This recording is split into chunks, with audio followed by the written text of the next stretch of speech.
Somehow, South Dakota Republican Governor Kristi Noem has been allowed back on television. You might remember that around the release of her book, where she included completely made up stories like when she met North Korean dictator Kim Jong Un. There's no evidence she ever met North Korean dictator Kim Jong Un.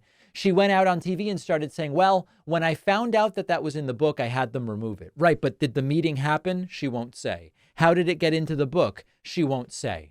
And just when you thought her staff realized we've got to keep her off TV, which is what they did after a handful or so of those disastrous interviews for Kristi Noem, they canceled all of her interviews. Somehow she ends back on NBC over the weekend, interviewed by Peter Alexander. And Alexander again asks, how did the Kim Jong Un story even make it into the book? Just tell us how it got there. And she won't answer, and she won't answer, and she won't answer. So let's talk about the book, having gone through much of it right now. This week, Russian President Vladimir Putin traveled to North Korea to meet with Kim Jong Un. In the first release of your book, you wrote, I remember when I met with North Korean dictator Kim Jong Un. There was no evidence that that meeting happened. So how did it make it into your book, Governor? I'm not going to talk about that. You're not going to talk about how it made it in your book? Now, understand that she deliberately will mix, I'm not going to talk about the meeting or whether I met, right? She's cagey. She'll go, I don't discuss my meetings with foreign leaders. It doesn't even pass the sniff test because she discussed it in the book until they figured out it was false. But what Peter Alexander is asking is, how did it get in the book? If it's not true, or if it's simply that you don't talk about your meetings with foreign leaders, what we want to know is, how did it get in the book? Did someone else write it? What? And she likes to skip and go, I'm not going to talk about it, referring to foreign meetings. But the question is, why was it in the book? Did it make it into your book, Governor? I'm not going to talk about that. You're not going to talk about how it made it in your book? I took that line out of my book, and I'm not going to talk about it. I guess my question is, you wrote the book, though, so why was that line ever in your book if it didn't happen? I wrote the book, and I hope people will read it. It's a good book about how the American citizen can get involved in their government. It's a terrible book. I can't imagine a bigger waste of time than reading this book. Again, and what they can do, and how the most powerful person in government is them. It's the people who show up, who get engaged, and the stories of what they can do to take this country back, and how Donald Trump's policies work for the American people. And understood, then, just to put it to bed once and for all, did you or did you not meet with Kim Jong Un? I am not going to talk about this. Wouldn't it be why is that such a difficult one to say publicly? Because I've taken that line out of the book, and I'm not going to discuss it. Okay, but I guess the question is, because you wrote it in the book, people just wanted to know whether that was an accurate or an inaccurate statement. Let me ask. And also, how did it end up in the book? Why is it in the book? When they notified me that it was in the book, I took it out. Well, but you wrote it, and then you voiced it over when you recorded the audiobook version. The entire interview was like this. Kristi Noem clearly wishing that they ask her, instead of about the lies in her book, what about asking her about like sharks and batteries and electrocutions and boats that sink? The stuff Trump likes to talk about at rallies, right?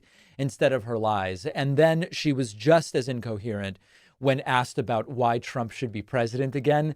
Strap in for this one, because this is a doozy. What I have been very clear about is that we don't want to see another January 6th again. Nobody in this country wants to see another day like that again. And don't make us do another January 6th, Peter, please. I believe that Donald Trump, when he comes back to the White House and is in charge of this country, we're going to have incredible opportunities to show that people in this country will be safer, that we'll have law and order back in our streets. If you look at one of the most violent areas of our country is often Democrat-run cities, sanctuary cities with an open border. Well, in fact, very much untrue. We're allowing migrants. Is down 50% since Joe Biden took office. But specifically, just to get back to this topic of the rioters, is Donald Trump wrong when he says he would pardon all of those who have been convicted in the January 6th attack? Each of those individuals needs to be looked at separately as far as what their role was and what was happening in that situation. And the 132 of them who admitted to assaulting law enforcement officers, would you agree that they should not be pardoned?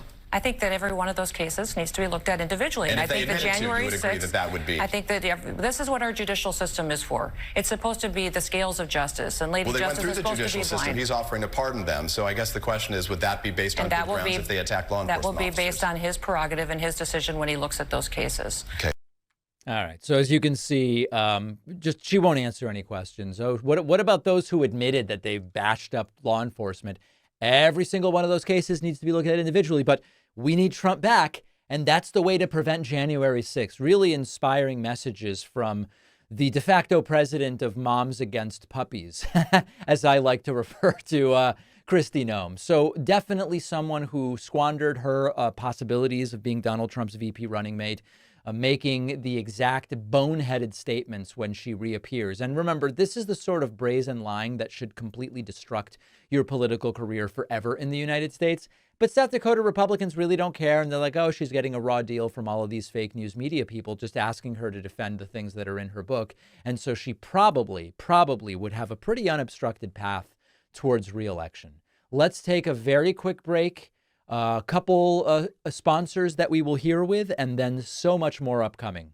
It is time to start thinking like voters and to make sure that kids understand the importance of voting, how it works, registering, ballot initiatives, because so many kids just have no idea. That's why I wrote the new children's book, Think Like a Voter. I can think of no better time and no more important group of folks to try to reach. The book is now available at davidpakman.com/book, where, by the way, you can get the first 2 books in the series as well.